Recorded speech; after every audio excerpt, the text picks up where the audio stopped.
एक साधारण लड़की या कोई प्लान।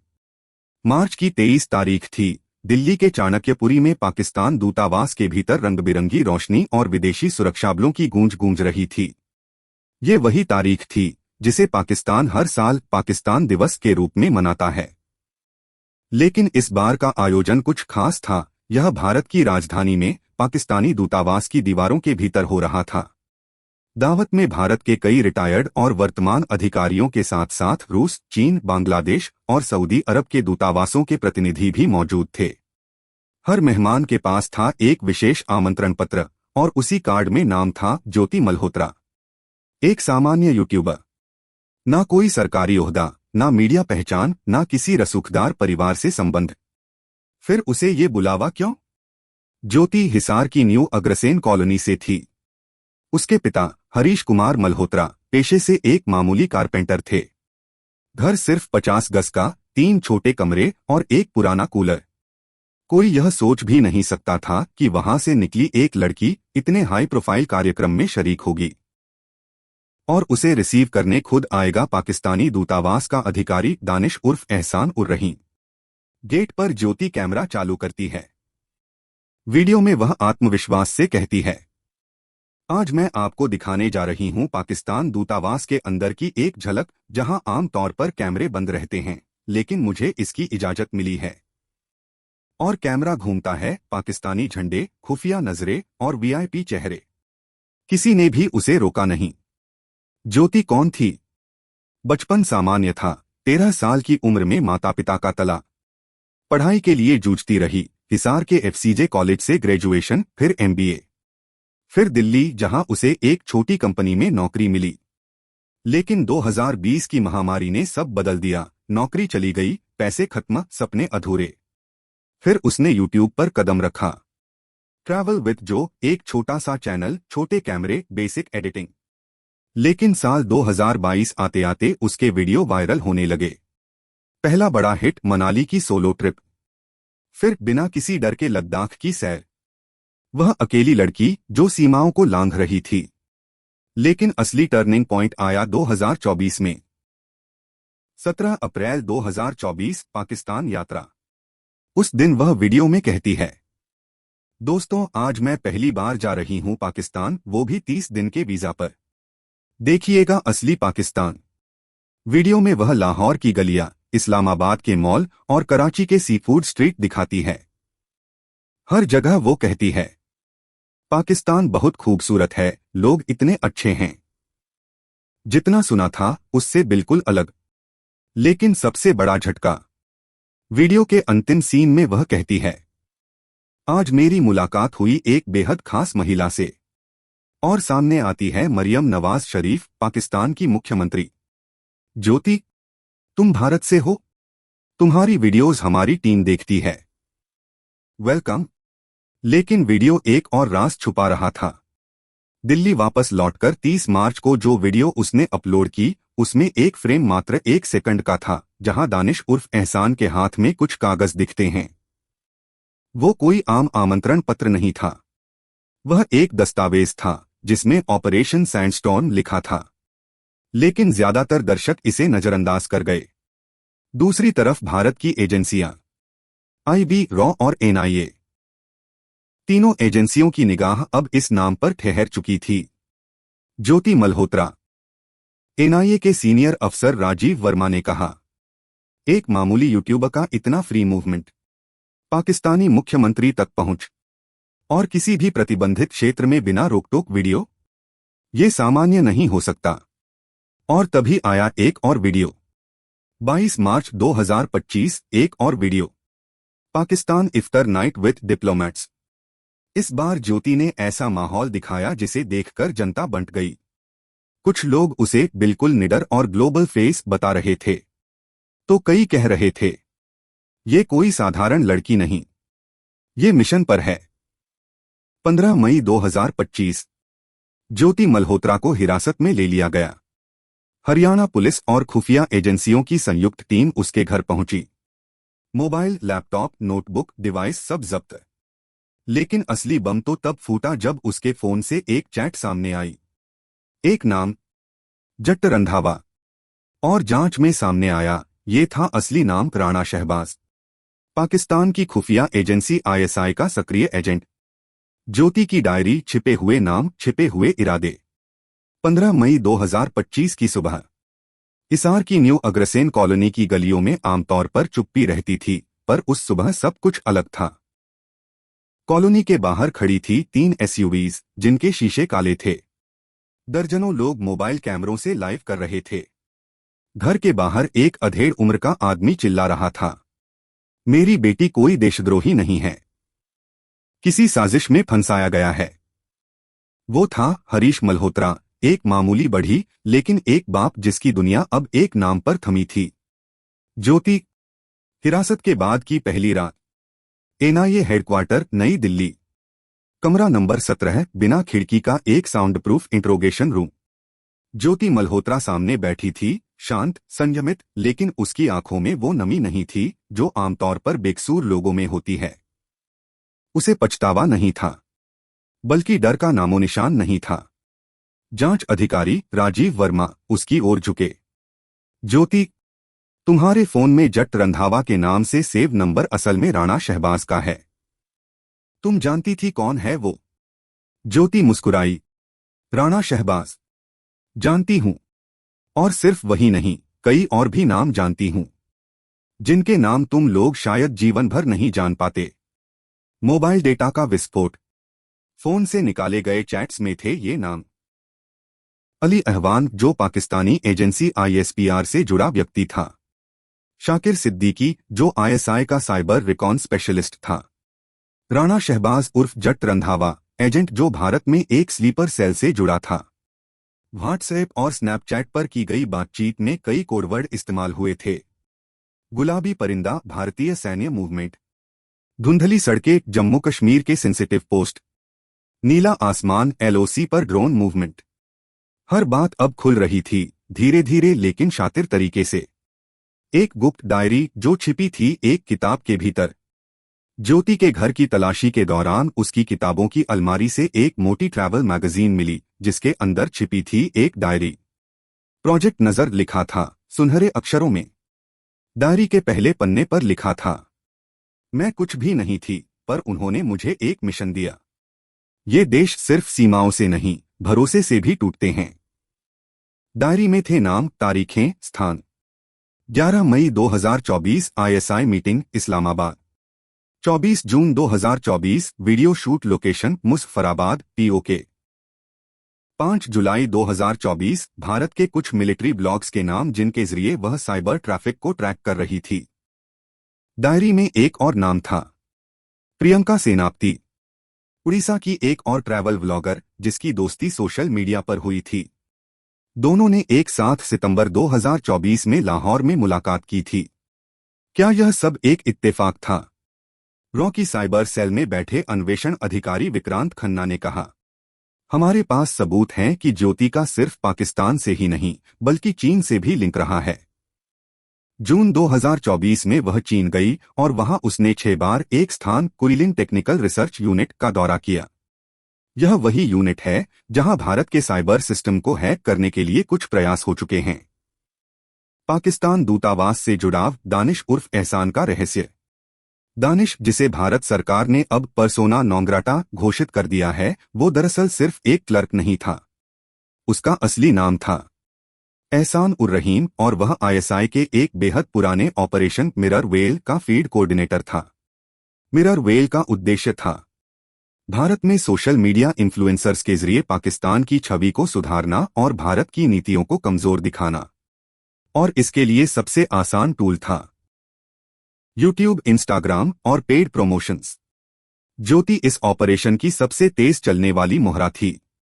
वीडियो के पीछे की असल योजना। ज्योति के पाकिस्तान पर बनाए गए 18 वीडियो का विश्लेषण किया गया। हर वीडियो में सटल पैटर्न था। भारत की आलोचना नहीं, लेकिन पाकिस्तान की अंधी प्रशंसा। भारतीय सैन्य नियंत्रण वाले इलाकों की दूरी पर जिक्र, जैसे वह जानबूझकर सीमा से जुड़े सेंसिटिव जोन्स दिखा रही हो। एक वीडियो में उसने कहा था, देखिए यहां की महिलाएं कितनी आजाद हैं, कितनी सुरक्षित हैं। भारत से बेहतर। ये शब्द अब सबूत बन चुके थे। रॉ के सर्वर में एक इंटरसेप्टेड मेल मिला। भेजने वाला था ब्लैक फैल्कॉन 17 इंच और पाने वाला ब्लू डो 9 इंच, जिसे कोडवर्ड में डिकोड किया गया और पाया गया कि ब्लू डो 9 ज्योति मल्होत्रा का कोडनेम था। मेल का विषय था phase 2 activated, use the iftar event footage for polar shift, Indian audience will react, target reactions national media, right wing influencers, time frame 48 hours. क्या इसका मतलब है कि पूरी प्लानिंग ज्योति के जरिए भारत में मनोवैज्ञानिक युद्ध छेड़ने की थी? क्या वो आतंकी नहीं लेकिन मानसिक जासूस थी? ब्लैक फाल्कन मिशन आईएसआई का असली मकसद क्या था? 18 मई 2025 सुबह सुबह के 5:27 रॉ मुख्यालय नई दिल्ली। सभी वरिष्ठ अधिकारी एक आपात बैठक में बैठे थे। कमरा ठंडा था लेकिन वातावरण गर्म।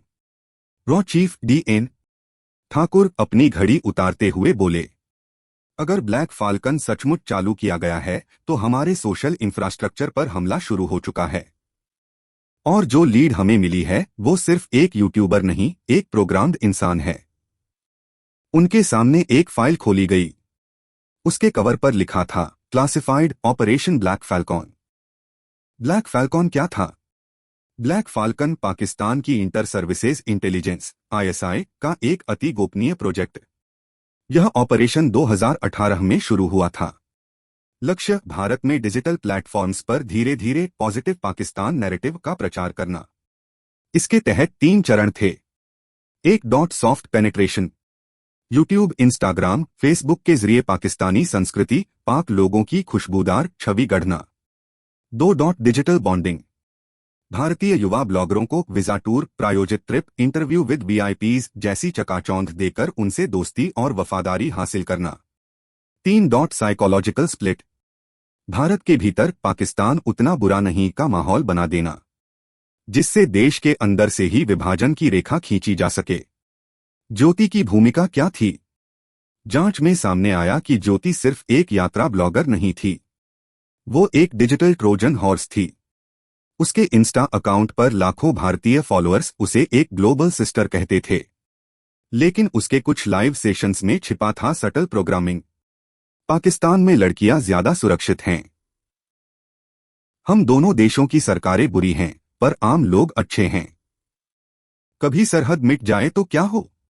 ये सब प्लांटेड डायलॉग्स थे, साइकोलॉजिकल प्रोग्रामिंग के एक हिस्से के रूप में। फुटेज एनालिसिस, इफ्तार वीडियो की असली चाल। रॉ की टीम ने 22 मार्च 2025 को पोस्ट किए गए इफ्तार वीडियो को फ्रेम दर फ्रेम एनालिसिस किया। वीडियो में 1 सेकेंड के एक फ्रेम में पृष्ठभूमि में एक स्क्रीन दिखती है जिसमें संक्षेप में लिखा था RT-35 पंजाब बॉर्डर डिप्लॉयमेंट। ये कोई गलती नहीं थी, यह एक साइबर सिग्नल था जिसे आईएसआई के स्लीपर एजेंट्स तक पहुंचाना था कि भारत पाक बॉर्डर पर कौन सा रेजिमेंट किस जगह तैनात है। विदेशी यूट्यूबर नेटवर्क कौन है बाकी चेहरे? ज्योति अकेली नहीं थी। जांच में अब तक जिनका नाम सामने आया: प्रियंका सेनापति, उड़ीसा, ज्योति की घनिष्ठ मित्र, सितंबर 2024 में पाकिस्तान गई। जम्मू की हकीकत नामक वीडियो में भारतीय सेना की खराब छवि दर्शाई। गजाला फिरदौस, पंजाब, पंजाबी व्लॉगर जिसने पाकिस्तानी शादी की रीति रिवाजों पर 6 वीडियो बनाए। गुप्त रूप से ड्रोन रूटिंग मैप का फुटेज पाकिस्तान भेजने का आरोप। यामीन मोहम्मद, दिल्ली, ट्रैवल इन्फ्लुएंसर, चीन के 2 टूर कर चुका था। चीन में पीसीएल लैब विजिट की तस्वीरें मिली जिनका सार्वजनिक रिकॉर्ड नहीं था। इनके अलावा 3 अन्य संदिग्ध, अरमान देवेंद्र सिंह ढिल्लों और अफशा वकार, जिनके लैपटॉप में डार्क वेब कॉम चैनल्स के एंट्री पॉइंट्स मिले। ज्योति की आर्थिक स्थिति बनाम उसका खर्च। जब रॉ ने उसके यूट्यूब चैनल और बैंक अकाउंट्स का विश्लेषण किया तो सामने आया यूट्यूब से औसतन मासिक आय 18,000,22,000, लेकिन 2024 में पाकिस्तान में 30 दिन ठहराव 1.6 लाख रुपए, चीन यात्रा 2.3 लाख रुपए, नेपाल ट्रिप 85,000 रुपए, सभी में 5 star hotel, local guide, visa charge शामिल। यह खर्च उसकी आय से 10 गुना अधिक था। और तब सामने आया H.R.T एंटरप्राइजेस, नाम की एक कंपनी हर महीने उसके खाते में प्रमोशनल फी डाल रही थी। कंपनी का पता कराची, पाकिस्तान। स्लीपर सेल की सक्रियता, डिजिटल सेना तैयार थी। एनआईए की साइबर सेल ने यह पता लगाया कि ज्योति के फॉलोअर्स में कई ऐसे फॉलोअर्स थे जिनका कोई जियोलोकेशन रिकॉर्ड नहीं था। एक अनुमान के उसके 1.3 मिलियन इंस्टाग्राम फॉलोअर्स में से करीब 2.1 लाख प्रोफाइल्स फर्जी थीं, जो बॉट्स या स्लीपर प्रोफाइल्स थे। इनका उद्देश्य था उसकी बातों को एम्प्लीफाई करना, प्रोपेगंडा को सही साबित करना, भारतीय दर्शकों को पाकिस्तान के प्रति सहानुभूति से भर देना। जहर वह नहीं होता जो खून में घुलता है। असली जहर वो होता है जो दिमाग में उतरता है और सोच को धीरे धीरे गुलाम बना देता है। ये पंक्तियां रॉ अफसर विक्रांत खन्ना ने उस रिपोर्ट की फाइल के पहले पन्ने पर लिखी थीं, जिसका नाम था ऑपरेशन नीला ज़हर। नीला ज़हर मतलब क्या था? नीला ज़हर आईएसआई द्वारा 2022 में लॉन्च किया गया एक कवर्ट रिक्रूटमेंट मॉड्यूल था। इस ऑपरेशन का मकसद था भारत में डिजिटल माइंड वॉशिंग, ऐसे भारतीय युवाओं को खोजना जो या तो बेरोजगार थे या सिस्टम से नाराज। उन्हें पैसा, पहचान और अवसर का लालच देकर विचारों का जहर भरना और फिर उन्हें बना देना प्रचारक, संप्रेषक या जासूस। इस ऑपरेशन में कुल 14 एजेंट काम कर रहे थे, जिनमें सबसे बड़ा नाम था राणा शहबाज उर्फ जट रंधावा। राणा शहबाज कौन था? पाकिस्तान के पंजाब प्रांत का एक प्रोफेशनल साइबर स्पेशलिस्ट। 2014 में आईएसआई में भर्ती, 2020 तक डिजिटल वॉरफेयर यूनिट का हिस्सा। 2021 से उसे सौंपा गया एक नया मिशन, भारत में डिजिटल स्लीपर सेल तैयार करना। कोडनेम दिया गया ब्लू मिरर हैंडलर। उसका पहला टारगेट था अली अहवान, एक पाकिस्तानी ब्लॉगर जो 2019 में फेक एजुकेशन टूरिस्ट वीजा पर भारत आया था। दिल्ली, हरियाणा और पंजाब में उसने 4 यूट्यूबर्स से संपर्क किया, 3 असफल रहे। चौथी थी ज्योति मल्होत्रा। कैसे जुड़ी ज्योति से कड़ी? जांच में सामने आया कि अगस्त 2022 में ज्योति ने एक वीडियो अपलोड किया था, मिलिए अली भाई से, पाकिस्तान से आए हमारे दोस्त। वीडियो में बताया गया कि अली अहवान एक ट्रेवलर था जो भारत की मेहमानवाजी देखना चाहता था। लेकिन असली बात ये थी, ये वीडियो स्क्रिप्टेड था। स्क्रिप्ट पाकिस्तान में लिखी गई थी। इसके लिए ज्योति को 1.5 लाख रुपए का भुगतान किया गया था, जो HRT एंटरप्राइजेस के जरिए आया। ट्रेनिंग, ज्योति का ब्रेन वॉश या उसकी मर्जी। 15 दिसंबर 2022 से 10 जनवरी 2023 ज्योति दुबई गई थी। वहां उसने डिजिटल मार्केटिंग सेमिनार में भाग लेने का दावा किया था, लेकिन पासपोर्ट एंट्री से साफ हुआ कि उसने दुबई के अंदर बुर्ज अल खैमा में 6 दिन बिताए और वहां उससे मिलने आया था राणा शहबाज। वहां से लौटने के बाद उसके चैनल की भाषा बदलने लगी। पहले जो बोलती थी, हमारे सैनिक ही हमारे असली हीरो हैं, अब कहने लगी, सीमा पर दोनों देशों के सैनिक मरते हैं, कौन जीता? शब्द नहीं बदले थे, संदेश बदल चुका था। छिपा हुआ वीडियो जो कभी पोस्ट नहीं हुआ। जब ज्योति का लैपटॉप फॉरेंसिक एक्सपर्ट्स के पास गया तो उसमें एक अनएडिटेड वीडियो मिला। वीडियो का टाइटल था, जो तुम्हें बताया गया वह झूठ है। इस वीडियो में उसने कहा था, भारत की मीडिया तुम्हें अंधा बनाती है। तुम्हें बताया गया कि पाकिस्तान आतंकवादी है, लेकिन क्या तुमने खुद देखा है? मैंने देखा है और सच्चाई कुछ और है। मैंने जिस पाकिस्तान को देखा है वो भारत से ज्यादा इंसानी है। इस वीडियो को पोस्ट करने की तारीख तय की गई थी 16 मई 2025, ठीक उस दिन के बाद जब भारत ने LOC पार स्ट्राइक की थी। पर वह पोस्ट नहीं हो सका क्योंकि उससे एक दिन पहले ही ज्योति को हिरासत में ले लिया। ISI का डैशबोर्ड, एक नेटवर्क का खुलासा। NIA को एक क्लाउड लिंक मिला। उस लिंक में दर्ज था एक ऐसा डैशबोर्ड जहां से ISI अपने डिजिटल एजेंट्स को मॉनिटर कर रही थी। डैशबोर्ड में था blue dawn of Jyoti, sunspot 23 Priyanka Senapati, dust shade 5 Yameen Mohammed, azure fire Ghazala Firdaus और कई अन्य। हर एजेंट को टास्क दिए जाते थे। Agent code name mission type task. Blue doe no propaganda Indian media manipulation. Sunspot 23 surveillance upload India military base videos. Dust shed 5 recruitment खोज नए YouTubers. Azure fire sentiment spread run positive Pakistan campaign. Jyoti क्या सिर्फ मोहरा थी? NIA की report में एक महत्वपूर्ण पंक्ति थी। ज्योति शिक्षित थी, सक्षम थी, लेकिन उसने जो चुना वो उसका मानसिक ब्रेन वॉश नहीं बल्कि प्रेरित विश्वास था। उसे यकीन था कि वह जो कर रही है वही सही है, और इसी वजह से वह और खतरनाक बन गई। ज्योति सिर्फ शुरुआत थी, असली नाम तो अभी बाकी हैं। रॉ और एनआईए दोनों हिल गए। उन्होंने पूछा, और कौन? प्रियंका मुस्कुराई और बोली, इन्फ्लुएंसर नहीं, ऑफिसर्स। कुछ तुम्हारे ही सिस्टम के अंदर हैं। अंदर का गद्दार, भारत की प्रणाली में घुसे हुए चेहरे। दुश्मन जब सामने होता है तो लड़ाई आसान होती है, लेकिन जब दुश्मन तुम्हारे बीच होता है तब हार से पहले मौत आती है। Raw chief DN. ठाकुर के सामने प्रियंका सेनापति के शब्द अब गूंज रहे थे। ज्योति सिर्फ शुरुआत थी, असली नाम तो अभी बाकी हैं। एक यूट्यूबर की गिरफ्तारी अब केवल सोशल मीडिया घोटाले की बात नहीं रह गई थी। अब मामला था देश के अंदर छिपे हुए गद्दारों का। ऑपरेशन ग्रे रूट्स मिशन शुरू हुआ। रॉ और एनआईए की संयुक्त टीम ने शुरू किया ऑपरेशन ग्रे रूट्स। उद्देश्य पता लगाना कि भारत की अंदरूनी प्रणाली में कौन कौन लोग इस पाकिस्तानी ऑपरेशन से जुड़े हैं। प्रियंका सेनापति से पूछताछ के दौरान उसने 3 कोडवर्ड्स बताए: नागफनी, संधिपत्र, बियाबान।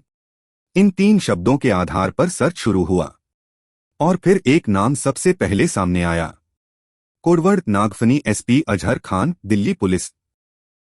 एसपी अजहर खान एक सीनियर पुलिस अफसर जो दिल्ली पुलिस की डिप्लोमेटिक सिक्योरिटी डिवीजन में तैनात था, यानी वही यूनिट जो विदेशी दूतावासों की सुरक्षा की जिम्मेदारी उठाती है। जांच में सामने आया, 23 मार्च 2024 के पाकिस्तान दिवस कार्यक्रम में ज्योति की एंट्री को अप्रूव करने वाला अफसर वही था, जबकि उसके पास कोई मीडिया आईडी नहीं था, कोई नियुक्ति नहीं थी, फिर भी क्लियरेंस पास जारी हुआ। उसकी फाइल पर एक सीएल अप्रूव्ड मुहर थी जो सिर्फ डीएसपी या एसपी स्तर का अफसर ही लगा सकता है। एसपी अजहर खान ने पूछताछ में शुरू में कहा, मैंने सिर्फ फॉर्मेलिटी पूरी की थी, दूतावास की रिक्वेस्ट थी। लेकिन उसके फोन से निकला एक email, from dnesh.pak@daplomat.pk to sp.ajkhn@nec.in। Subject blue dawn clearance urgent request. Message, our guest is not media but more than that, consider it national level understanding. दूसरा कोडवर्ड संधिपत्र, इंडियन फॉरेन सर्विस अफसर शोभा दिलजीत सिंह।